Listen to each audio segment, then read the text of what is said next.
What happens when a black woman in politics refuses to shrink in the world, can't look away?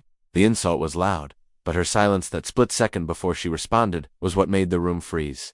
The studio lights were too bright, the kind that made your skin feel like it was under a microscope. Congresswoman Jasmine Crockett sat perfectly still, arms folded, watching the clip play on the monitor like it was just another Tuesday. Trump's voice boomed through the speakers, that familiar sneer curling around her name, Jasmine Crockett. I've seen more intelligence in a goldfish. The audience in Amarillo howled, signs waving like they were at a circus, not a rally. Back in the studio, the air thickened. The moderator, Glenn, adjusted his glasses like he was stalling for time. Congresswoman, would you like to respond? She didn't rush, didn't blink, just leaned forward, her voice slicing through the tension like a blade. If you can smell intelligence, no wonder you're confused whenever I'm around.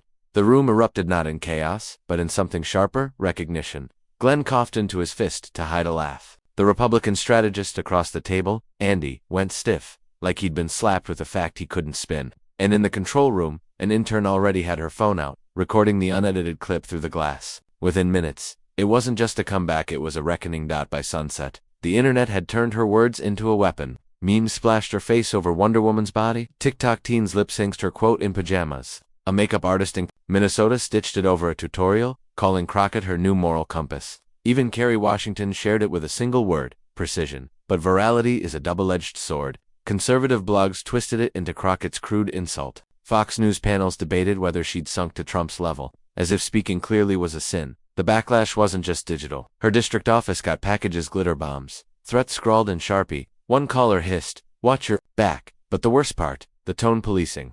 Suddenly, everyone was a critic. Was she too sharp? Too bold? Would a white man get this much scrutiny for clapping back? Even allies asked if the distraction was worth it. But Jasmine knew the truth. This wasn't about what she said. It was about who said it. Then came the call no one saw coming. Congressman Elliot Branta, hardline Republican from Idaho, the kind who called solar panels a hippie conspiracy, went live on News Nation defending her.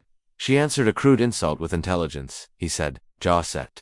That's not combativeness. That's courage. The internet short-circuited. Was this a prank? A plot twist? Brant's base called him a traitor. Liberals side-eyed him like he'd grown a second head, but his words stuck. We can disagree on policy, but personal attacks, that's cowardice. High schoolers started quoting her in debate clubs. A college theater group staged a play called Clear Voice, reenacting her panel moment. In Topeka, a shy 16-year-old named Adrian waited 2 hours to meet her, clutching a speech she'd written after hearing Jasmine's words. Why I speak clearly, not softly. And in D.C., something shifted. Colleagues who'd stayed silent now whispered, "You handled that perfectly." Even Franklin Garrison, a 67-year-old GOP vet, called just to say, "Don't let the noise wear you down."